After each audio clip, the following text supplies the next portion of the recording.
జయభద్రం sir మనం ఇప్పుడు కుల రాజకీయాలు ఎక్కువైపోయినా కుల రాజకీయాలు మత రాజకీయాలు పవన్ కళ్యాణ్ లేకుంటే టీడీపీ గెలుస్తున్నా, టీడీపీకి లేకుంటే పవన్ కళ్యాణ్ గెలుస్తున్నా అనేది మీరు తెలుసుకోవాలి. అంతర్ముఖంగా అందరూ ఈ కార్యకర్తలు కూడా మీరు తెలుసుకోవాలా. ఒంటరిగా జెండా పట్టినప్పుడు ఎందుకు వెళ్ళారు టీడీపీ వాళ్ళు, ఒంటరిగా జెండా పట్టినప్పుడు జనసేనలో ఎందుకు వెళ్ళారు, ఒంటరిగా అప్పుడు 150 వచ్చిన వైసీపీ వాళ్ళు ఎందుకు గెలలేదు, ఇప్పుడు ఎందుకు 11 సీట్లు వచ్చావా? మీ చేతిలో ఏముండదు, మన ఆయన శివుని చేతిలో ఉంటుంది. శివుడు ఆజ్ఞ లేదే చీమైనా గుట్టదు. ఎప్పుడు లై తప్పినప్పుడు తొక్కుతుంటాడు. వీరభద్రుడు తొక్కుతేనే కింద పడేది. మనము ప్రజల్లో ఏం చైతన్యం వస్తే అంత బాగుంటుండే.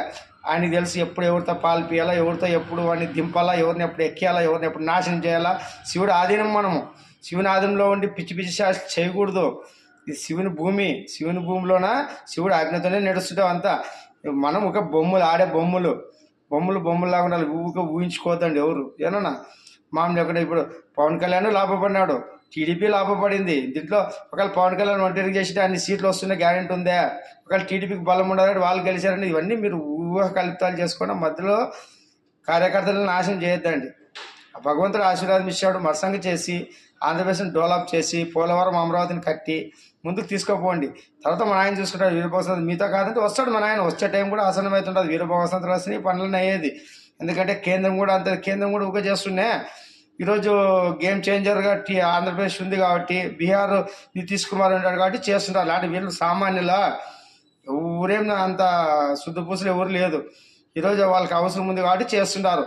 పోలవరం అంతా నాశనం చేసి పెట్టే జగన్ వచ్చి 50,000 కోట్లు మళ్ళీ ఎదురు పనులు, మళ్ళీ టైం వేస్ట్. ఇప్పటికి రెడీ అవుతుండే పోలవరం. దీనికి ఎవరు జవాబుదారు, డబ్బులు ఎవరు ఇస్తారు?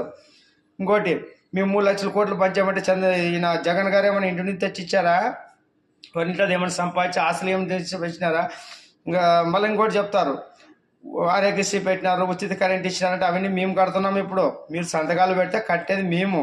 మన ఆయన శివుడు ఇచ్చే సంపత్తోనే ఇవన్నీ పనులు నడుస్తున్నాయి. ఎవరేం చేతి నుంచి ఇంకా స్కీముల్లో స్కాములు చేసుకొని దోసుకుంటుంటారు నాయకులు.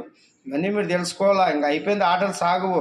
ఇంక అందరు నెక్స్ట్ ఇంకా 5 ఏళ్ళు మీకే అర్థమవుతుంది. మన ఆయన వస్తున్న 20 సంవత్సరాలు రాజకీయమే లేకుండా ఎవరు పనులు వాళ్ళు చేసుకోవాలి. ఈ రాజకీయం ఉందనే కదా ఇంతమంది విర్రబీగుతున్నారు. విచ్చిలివిడిగా కులాలు మతాలు తెచ్చుకుంటే ఈ రాజ్యాంగాన్ని ఆడుకుంటున్నారు. మన ఆయన రాజ్యాంగం ఎట్లుంటే తెలుసా? ఒక మాట్లాడే భయము, తప్పు చేయాలంటే భయము. ఎవడు పని వాడు కర్మ సిద్ధాంతం ప్రకారం పని చేసుకోవాలా. ఉచితంగా ఏమి ఇచ్చేది ఉండదు. పని ఇస్తాడు, పని చేసి అన్నీ చేసుకోవాలా పనులు. శివుడు పెట్టింది సిస్టమే వస్తుంది. ఇప్పుడు అమ్మని మనమే సాక్కోవాలా, భార్యను మనమే సాక్కోవాలా, పిల్లలు మనమే సాక్కోవాలా. అమ్మ నాయన సాకింటారు కదా మనకి 25 ఏళ్ళు. మళ్ళీ పోయేవాళ్ళు చూసుకోవాలంటే కొడుకుగా జన్మ ఎందుకు ఎత్తినాం? పెళ్లి చేసినాక భార్యను సాకుంటే మొగోడేమవుతాడు వాడు, పిల్లల్ని సాక్కోలేకుంటే వాడేం తండ్రి అవుతాడు. ఇవన్నీ ఉంటాయి. మళ్ళీ ఇవన్నీ మన ఆయన ఆడిస్తాడు ఆట. మూగు జీవనం